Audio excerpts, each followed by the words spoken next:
రాష్ట్రంలో NEET exam లో జరిగిన అవకతవకలకు ఈ రోజు నిరసనగా కాంగ్రెస్ నాయకులు అయితే భారీ స్థాయిలో ఈ రోజు ర్యాలీ నిర్వహించిన పరిస్థితి కనిపిస్తూ ఉన్నాయి. అదేవిధంగా ఢిల్లీ నడిబొట్టున జరిగినటువంటి దాడులు కూడా తీవ్రంగా ఖండిస్తూ ఉన్నారు. అదేవిధంగా మరోవైపు తమ నాయకుడైనటువంటి రాహుల్ గాంధీపై జరిగినటువంటి దాడిని కూడా తీవ్రంగా ఖండిస్తున్న పరిస్థితి కనిపిస్తూ ఉన్నారు.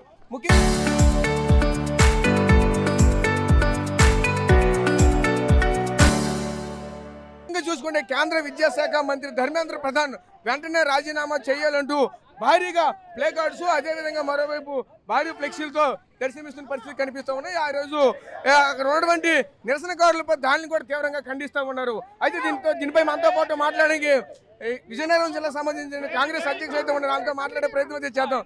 చెప్పండి, ఎలా చూడాలండి ఈ యొక్క కార్యక్రమాన్ని, ఎలా చూడాలి? ఈరోజు మీ యొక్క అధినాయకుడి పైన దాడిని ఎలా చూడాలి ఏంటి ఇదంతా? ఈరోజు 2029 ఎలక్షన్లో కేంద్రంలో బీజేపీ ఓడిపోతుంది, బీజేపీ ప్రభుత్వం మరలా రాదని తెలిసి వారి యొక్క నిరంకుశ పాలనకు దారి తీస్తున్నారు. దీన్ని కాంగ్రెస్ పార్టీ తీవ్రంగా ఖండిస్తుంది. యువతపై విద్యార్థులపై చేసిన లాఠీ చార్జీ, రాహుల్ గాంధీ గారి అరెస్టును విజయనగరం జిల్లా కాంగ్రెస్ పార్టీ ఖండిస్తుంది. విద్యాశాఖ మంత్రి ధర్మేంద్ర ప్రధాన్ వెంటనే రాజీనామా చెయ్యాలి. చేయకపోతే కాంగ్రెస్ పార్టీ తీవ్రంగా ఉద్యమాలు చేస్తూ వాడవాడలో కూడా కాంగ్రెస్ పార్టీ యొక్క బలాన్ని నిరూపించుకుంటుందని మీడియా ముఖంగా తెలియజేసుకుంటున్నాం. చెప్పండి, ఎలా చూడాలి ఏంటి? ముఖ్యంగా ఈ రోజు జరిగినటువంటి కార్యక్రమాన్ని ఎలా చూడాలి? ఈ రోజు మీ అధినాయకుడి పైన జరిగినటువంటి దాడులను ఎలా చూడాలి? విద్యార్థులపై జరుగుతున్న దాడులను ఎలా చూడాలి? నీటిలో జరిగిన పరీక్షని ఈ రోజు అక్రమాలన్నీ ఎలా చూడాలి ఏంటిది? ఈ రాహుల్ గాంధీ గారి మీద దాడి చేయడం అనేది చాలా అమానుషం అండి. అంటే యూత్ గురించి ఈ కాంగ్రెస్ పార్టీ పోరాడుతుంటే, అంటే యూత్ తాలూకా హక్కుల గురించి, అంటే విద్యార్థుల తాలూకా హక్కుల గురించి కాంగ్రెస్ పార్టీ ఈ రాహుల్ గాంధీ గారి ఈ నాయకత్వంలో ఈ పోరాడుతుంటే, ఈ బీజేపీ పార్టీ ఈ విధంగా చేయడం అనేటువంటిది చాలా చాలా అసహ్యంగా ఉంది. ఎప్పుడైనా సరే ఈ విద్యాశాఖ మంత్రి డిఫరెంట్గా రాజీనామా చేయాలి. ఇదే కాంగ్రెస్ పార్టీ తాలూకా డిమాండ్.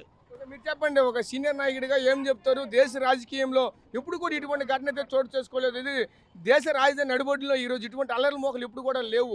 ఏదో జరిగితే వాళ్ళపైన కూడా మేము అల్లరి చేస్తున్నాం అంటూ కూడా వాళ్ళపై రాళ్ళు ఇస్తాడు రువ్వడం అంతా చేస్తూ ఉన్నారు. ఈరోజు పోలీసులతో కూడా ఆ నిరసనకారులను కూడా అక్కడ ఒక టెర్రరిస్ట్లో చూసి వాళ్ళపైన దాడులు కూడా చేసి దీన్ని అంతే ఎలా చూడాలి ఏంటిది?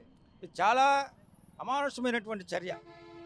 ఇది భారతదేశంలో మాకు తెలిసి ఇప్పటివరకు ఇటువంటి చర్యలు ఎప్పుడు జరగలేదు. ఈరోజు దేశవ్యాప్తంగా యువత విద్యార్థులు రోడ్డుపై ఎక్కి వాళ్ళ హక్కుల కోసం శాంతియుతంగా పోరాటాలు చేస్తూ ఉంటే వాళ్ళపైన టియర్ గ్యాస్ విడిచిపెట్టి అలాగే లాఠీలతో వాళ్ళపైన దుర్మార్గమైనటువంటి చర్యలు చేపట్టడం వల్ల ఈరోజు మా కాంగ్రెస్ పార్టీ అధినేత రాహుల్ గాంధీ గారు వాళ్ళ పక్షాన పోరాటం చేయడానికి రోడ్డుకి ఎక్కడం జరిగింది. మరి ఆయన విద్యార్థుల కోసం వాళ్ళ హక్కుల కోసం పోరాటం చేస్తున్న వాళ్ళకి సంఘీభావం తెలియపరచడానికి వాళ్ళకి సపోర్ట్గా ఆయన వచ్చి పోరాటం చేస్తూ ఉంటే ఆయన పైన రాళ్ళు విసిరి ఆయనకి ముక్కంట రక్తం కారే విధంగా చేయడం ఇది చాలా దుర్మార్గమైనటువంటి చర్య. దీన్ని మేము తీవ్రంగా ఖండిస్తూ ఉన్నాం. దీనికి ముఖ్యమైనటువంటి కారకులు ఎవరో వాళ్ళపైన చర్యలు తీసుకోవాలి. ఇప్పుడు కేంద్ర విద్యాశాఖ మంత్రి ఎవరైతే ఉన్నారో వాడు వెంటనే రాజీనామా చేయాలి. అలాగే ఈ దేశ ప్రధాని ఎవరైతే ఉన్నారో మోడీ, ఆయన వెంటనే రాజీనామా చేయాలి. దీనికి బాధ్యత వహించి కేంద్ర హోంశాఖ మంత్రి అమిత్ షా కూడా రాజీనామా చేయాలని చెప్పి ఈ సందర్భంగా మేము కాంగ్రెస్ పార్టీ తరఫున డిమాండ్ చేస్తూ ఉన్నాం. జై కాంగ్రెస్, జై. మీరు చెప్పండి, ఒక మహిళా నేతగా ఏం చెప్తారు ఏంటి? ఇటువంటి దాడులు ఎలా చూడాలి? ప్రస్తుతం మీ యొక్క అధినేత కూడా గాయాలు కూడా జరిగాయి. ఇదంతా ఎలా చూడాలి ఏంటిది? మొన్న జరిగిన ఈ అల్లర్లోని మా నాయకుడికి ఇంత అవమానం జరగడం చాలా బాధాకరం. మా కాంగ్రెస్ కమిటీ తరపు నుంచి దీన్ని ఖండిస్తున్నాము. ఒక పేపర్ లీకేజ్ మీద యువత కోసం పోరాడుతుంటే అది మన పిఎం గారు మోడీ గారు దీన్ని అభ్యంతరకరంగా చూస్తూ మా నాయకుడిని మా కార్యకర్తల్ని చాలా ఇబ్బంది పెట్టి కొట్టే వరకు తెచ్చారు, లాకప్ వేశారు. ఇది కరెక్ట్ కాదు. దీన్ని అరికట్టడం కోసం అని చెప్పి మేము ఇది చేసాము. మొన్న మేము ఢిల్లీ వెళ్ళాము, మహిళా కాంగ్రెస్ తరఫున వెళ్ళి ధర్నాలో కూడా పాల్గొన్నాము. అది ప్రజలందరూ కోరుకున్నది మంచి నాయకుడి కోసం. నెక్స్ట్ వచ్చే ఎలక్షన్స్ మటుకు మా నాయకుడే పిఎం అవుతాడని, ప్రధానమంత్రి అవుతాడని మేము ఆశిస్తున్నాము. దానికోసం ఎంతకైనా పోరాడడానికి సిద్ధంగా ఉన్నాము.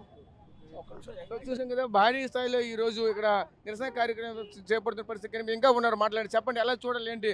ఒక సీనియర్ లీడర్గా ఏం చెప్తారు ఏంటి? ఇటువంటి దాడులు ఎలా చూడాలి? యాక్చువల్లీ ఈరోజు ఏఐసిసి ఆదేశాల మేరకు ఏదైతే లోక్సభ ప్రతిపక్ష నాయకుడు రాహుల్ గాంధీ గారు, అలాగే ప్రియాంక గాంధీ గారు, కాంగ్రెస్ ఎంపీలు మరియు కార్యకర్తలు మరియు విద్యార్థులు శాంతియుతంగా ఏదైతే ఢిల్లీలో జంతర్ మంతర్ దగ్గర డాక్టర్ ఏదైతే మన విద్యాశాఖ మంత్రి గారు ఉన్నారో, కేంద్ర విద్యాశాఖ మంత్రి రాజీనామా చేయాలని శాంతియుతంగా నిరసన చేసిన కార్యక్రమం భాగంలో పోలీసులు వాళ్ళు లాఠీ చార్జ్ చేయడంపై పూర్తిగా యావత్ భారతదేశం దీన్ని పూర్తిగా ఖండిస్తుంది. ఎందుకంటే శాంతియుతంగా చేసిన దానికి లాఠీలతో వాళ్ళు లాఠీ చార్జ్ చేయడం, దానికి కొంత మేకలు కూడా పెట్టడం జరిగింది. అలా విషప్రయోగం కూడా వాళ్ళపై చేయడం జరిగింది. వాళ్ళు అనుమతి లేకపోవడం ఉన్నదని తర్వాత కానీ భారత రాజ్యాంగంలో డాక్టర్ బిఆర్ అంబేద్కర్ రాసిన రాజ్యాంగంలో మనం ఉన్నాం. అందరికీ సమాన హక్కులు, స్వేచ్ఛ, స్వతంత్రం అందరికీ ఉంది. ఏదైతే మనం ఇంకా బ్రిటిష్ వారు మన భారతదేశం మీద స్వంతం రాకముందు ఏ విధంగా దాడి చేశారో సేమ్ ఆ విధంగానే ఇక్కడ దాడికి గురి చేశారో తప్ప ఇంకో విధంగా కాదు. దానికి బాధ్యత వహిస్తూ మేము కాంగ్రెస్ పార్టీ నుంచి ముఖ్యంగా 3 డిమాండ్లు ఉన్నాయి. Number 1, education minister Dharmendra Prabhas రాజీనామా చేయాలి. విద్యార్థులపై ఏవైతే కేసులు పెట్టారో తక్షణమే అవన్నీ కేసులు ఎత్తివేయాలి.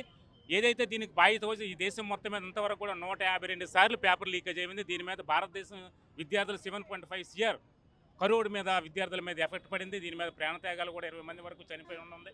దీనికి పూర్తిగా బాధ్యత వహిస్తూ ఈ 3 కండిషన్లు మేము కాంగ్రెస్ పార్టీ డిమాండ్ చేస్తాం. తక్షణమే నరేంద్ర మోదీ గారు కూడా క్షమాపణ చెప్పించి దీనికి బాధ్యత వహించవలసిందిగా మేము కాంగ్రెస్ పార్టీ నుంచి డిమాండ్ చేస్తాం. జై కాంగ్రెస్. ఏపీ ప్రభుత్వం వెంటనే స్పందించి కేంద్ర మంత్రి ధర్మేంద్ర ప్రధాన్ వెంటనే సస్పెండ్ చేయాలని, మరియు మోడీ గారు ప్రభుత్వంలో ఇలాంటివి చేస్తున్నవి చాలా తప్పని, విద్యార్థుల జీవితాలతో చెలగాటం ఆడొద్దని, ఎంతోమంది విద్యార్థులు ఆత్మహత్య చేసుకున్నారని గుర్తు చేస్తున్నాను.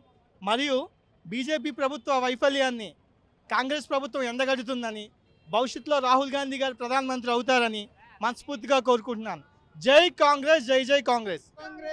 ముఖ్యంగా ఒకటే చెప్పుకోసం కనిపిస్తా ఉన్నది. ఏదైతే ఈరోజు అక్కడ కేంద్రంలో జరుగుతున్నటువంటి ఇటువంటి కార్యక్రమాలు తీవ్రంగా ఖండిస్తున్న పరిస్థితి కనిపిస్తూ ఉన్నాయి. ఇదే క్రమంలో ఇంకా మాట్లాడడానికి అయితే నాయకులు అయితే ఉన్నారు, వాళ్ళతో మాట్లాడే ప్రయత్నం చెప్పండి. ఎలా చూడాలి, ఇటువంటి భారీ స్థాయిలో ఇటువంటి కార్యక్రమాలు అయితే జరుగుతూ ఉన్నాయి. మీ నాయకుని కూడా కొట్టారు, తిట్టారు, ఈ విధంగా జరుగుతూ ఉన్నాయి. ఎలా చూడాలి? ఈరోజు బీజేపీ ప్రభుత్వం అన్ని విధాలా విఫలమైందని అందరికీ తెలిసిన విషయమే. అధికారం ఉందన్న అహంకారంతో ఏదైనా చెయ్యొచ్చు అన్న పద్ధతిలో ప్రశ్నించే వారిని అందరినీ కూడా వేధించే పరిస్థితి ఈరోజు స్వయంగా కనిపిస్తుంది. వాళ్ళకైతే ప్రజల్లో ఆదరణ లేదు. వాళ్ళు ఎవరైతే మాట్లాడతారో వాళ్ళు బెదిరించి వేధించి వాళ్ళని వాళ్ళ దారిలో పెట్టుకునే పరిస్థితి కనిపిస్తుంది. అలాగే రాహుల్ గాంధీని కూడా ఏదో విధంగా వంచాలని, దించాలనే కార్యక్రమం చేపడుతున్నారు. అది బంతిలాగా రాహుల్ గాంధీ దినదినం కూడా అభివృద్ధి చెందుతూ ప్రజల పక్షాన మాట్లాడుతూ ప్రజల వైపు యుద్ధాలు చేస్తూ వారి యొక్క అభివృద్ధిని తట్టుకోలేక బీజేపీ ప్రభుత్వం వారిని హింసించడం తప్ప ఇంకేం లేదు. ఈ ప్రభుత్వం ఎంత బేగ దిగిపోతే అంత బేగ ప్రజలందరూ కూడా చూస్తున్నారు.